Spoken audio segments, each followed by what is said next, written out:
Good afternoon, everyone, and thank you very much for having me. Thank you, Praveen, for having me.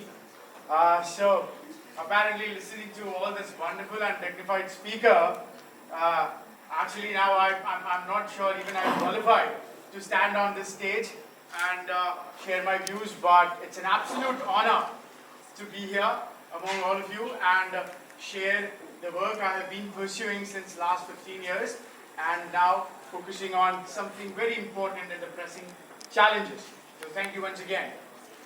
I want to start with a very wonderful and very important story. So in 2003, there was three ladies named Devin Hibbard, Ginny Jordan, and Torkin Wakefield. They were walking around the streets of Ugandan slums, and they saw a lady named Millie Grace sitting right next to her mud house and making the bids from the paper and creating jewelry. What intrigued these three ladies was how happy she was while doing it. So they stopped and started talking to her. And while talking, can you go to the next slide so it just makes more sense? Yeah. So in that, so while talking to her, they found the joy in that lady, how gracefully she was doing it. So they started talking, and that inspired. What inspired was, and what actually they learned was, she was trying to make the living out of her poverty every day. But still the joy that she had was capturing. And they started talking and they realized it's not about just making the living, but it's also about the happiness, and that became their mission. And in 2004, they started a mission called Bid for Life start from Uganda. Bid for Life was all about empowering women to start making them do business and just lifting above the poverty line. And after experiencing the Bid for Life became a mission, with the decades of experience in 2013, they realized and they saw the impact that how, if we can just simply empower the women, what impact they can have. And then, to scale up that, they started a mission in 2014 with an absolute singular focus of removing poverty and empowering women or educating the entrepreneurial to the masses at the ground level, not like us who are doing a white collar, who are starting a startup journey. We are not talking about those startup entrepreneurs. We are talking about the people who live at the slums and trying to meet their ends. And that's where in 2013 the institute has been formed called Street Business School in the country of Uganda. In 2015, when United Nations have came up with created the 17 goals with the agreement with 195 countries, one of the first goal was determined. The first SDG was no poverty, and that is when this Bid for Life or the SBS or the Street Business School have aligned themselves with the first SDG goal of eradicating poverty. And that's when they started the mission called Igniting 1 million. And that was all about igniting 1 million or creating 1 million women to start their business, taking their product. It could be as simple as creating a jewelry out of the bid, from the bids. And from that, in 2017, they started connecting with the 14 NGOs and expanded and scaled up their mission into 6 countries in Africa. And then today, it has become the worldwide mission to eradicate poverty, which is our first SDG to align, to create.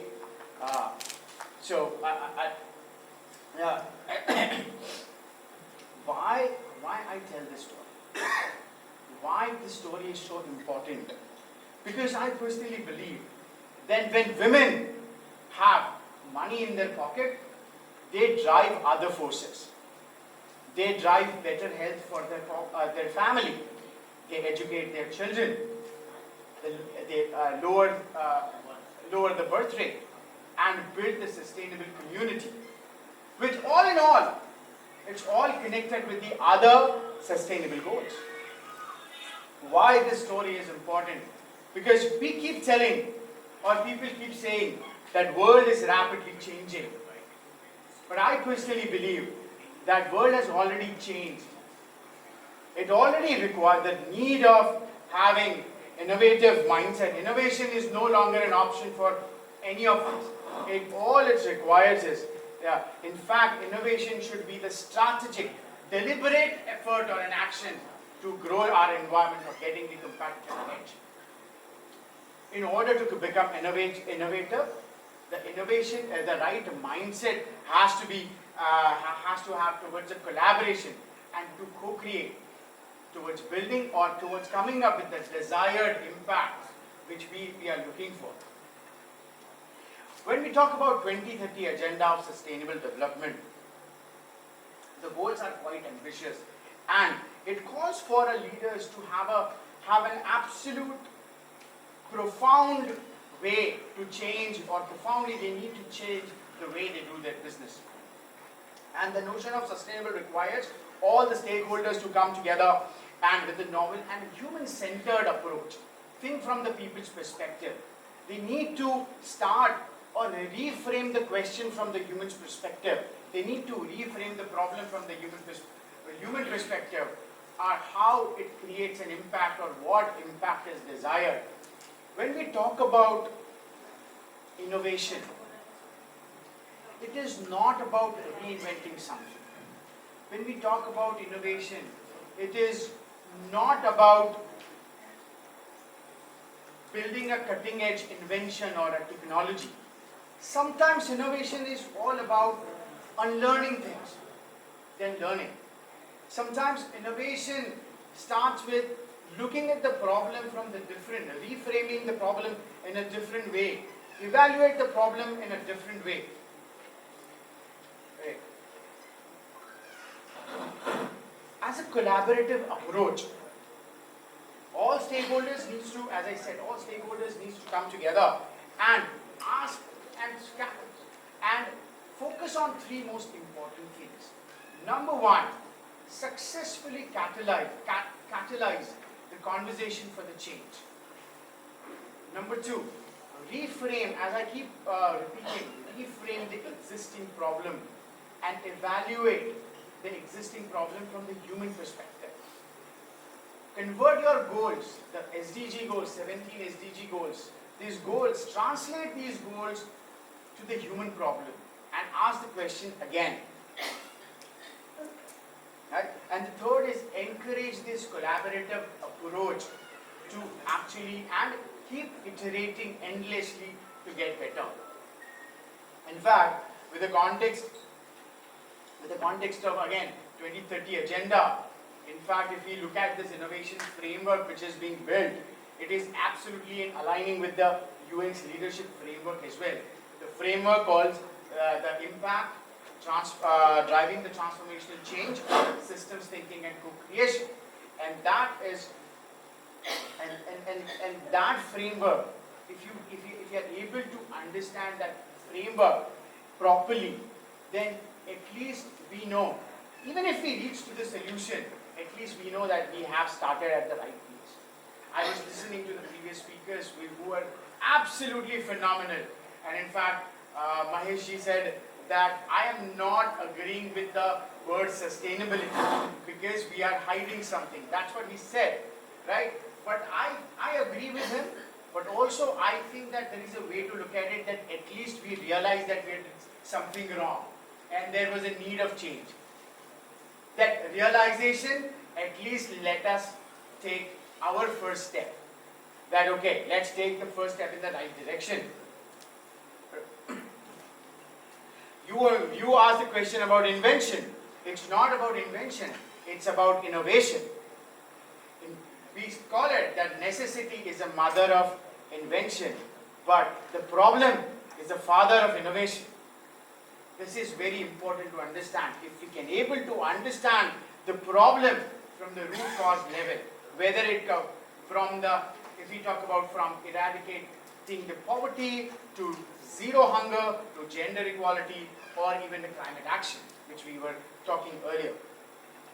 While each goal matters on its own, they all are interconnected.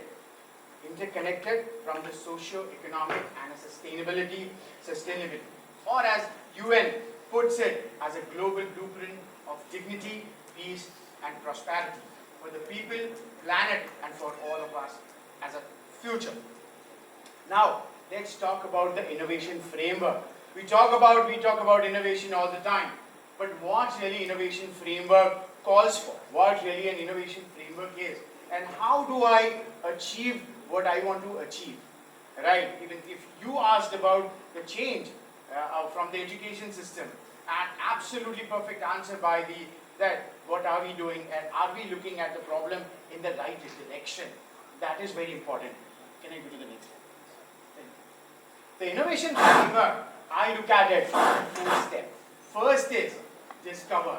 Second is interpretation. First, let's discover the problem and do the research from the ground or a grassroots level. As Vyapaar started in the Ugandan slum to start that research to understand the women empowerment and created an education system of a street business school to identify a very specific target audience and try. Sometimes in the movement of global sustainable goals, you don't have to start globally. Start locally, because every local context have a different local innovative solution. Right? So think locally, think proactively, think as a community, and put the perspective in a local context before you go even global. So first is discover and have the right interpretation of the problem. Do not only focus on the goal as a statement. Do not focus on the solution. Solution could be anything. The moment you have a solution in mind and then you work in a reverse way, that how do I fit in my solution to the problem? You are never going to solve the problem at the first place. You have to keep solution absolutely aside and start only focusing on, let me understand the problem, let me rephrase the problem from a different perspective, and then I'll see whether it aligns. How do I align it to the global, our SDGs per se. So that calls for our interpretation. Finally, experimentation. Experimentation is all about trying out different things, checking out different ways of solving the problem, measuring the impact you are doing at the local level. Iterate at the local level. Make sure that the changes that you try or you desire to have happens at the local level before even you move to the global or even you scale up. And then evolve. Once you understand that yes, your solution works, the solution or the impact that you desire to create works, then then we talk about evolution or going global.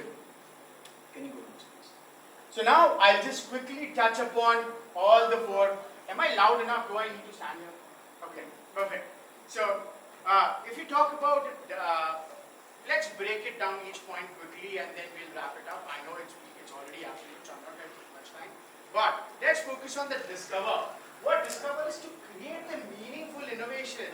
What is important? We need to first discover who has the problem and why that problem happens. And am I the one? Am I also the part of the same problem? Am I the one who is a part of my own target audience? Have we ever evaluated from our perspective? And Madhu sir was saying, he is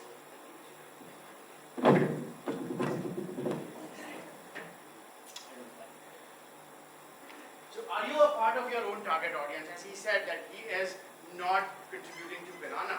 So first he has taken the action because he himself felt that he is the own target audience for the problem to start with. And let's start with the contribution at the first our own contribution, right?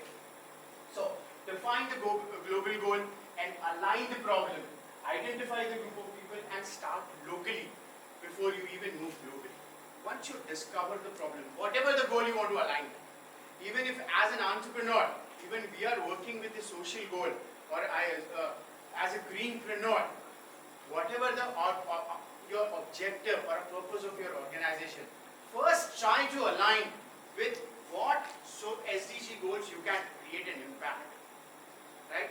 Convert that impact into a problem and align with your organizational purpose. Once both pieces of those puzzle match perfectly with each other, then yes, you're going to start the impact, creating the right impact. So that is the discovery. Can you go next, please? Thank you. As I said, understanding the right problem is key, or is the key to start with the right solution. Majority of the time, as I said, normally 95% of the time, we start with the solution and try to align with the problem. That yes, you know what, I have this idea, okay, now it solves this problem. Okay, so I have an idea, then now we keep starting aligning with the problem, right? But instead, do not worry about the solution. Solution could be anything. What is important is, have you understand the problem correctly from the human perspective, not from the symptoms perspective. You can align your problem from the human's perspective, because the moment you connect with the human emotions, I always say that if I ask a requirement, what people wanted, I can create product. But the moment I realize how people make decision, how people react to the situation, I can craft an experience.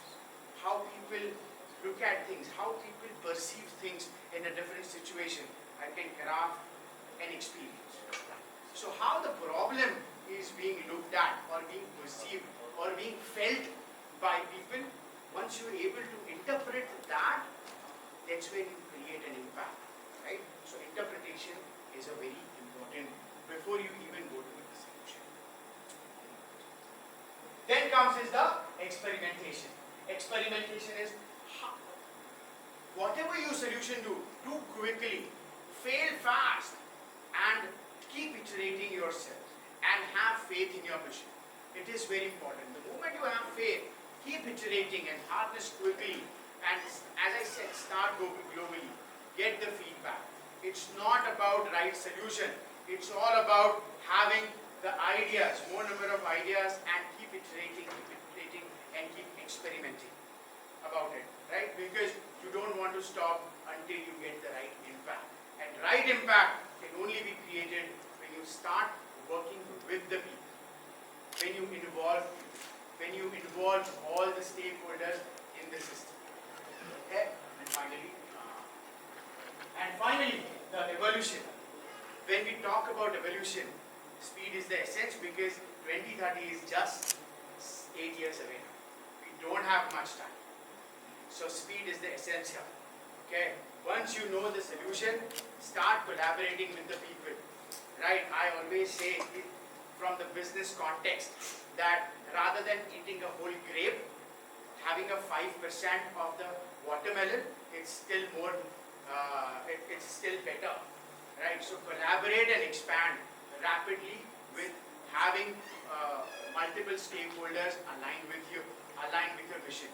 Build community, because the moment you have built community and they start aligning with your mission, your speed is multifold. Okay, so that's where and that's where I wanted to tell you that when it comes to innovation, come together, align yourself with the human problems. Look at yourself first, that are you a part of the same target audience? How are you being affected? Whether it's a climate change, whether it's poverty, whether it's a hunger, whether it's a gender inequality, or anything per se. Are you the victim, or are you a part of the problem? If you can able to identify that, that's where your first start is. So with that, thank you very much. I hope I could add value.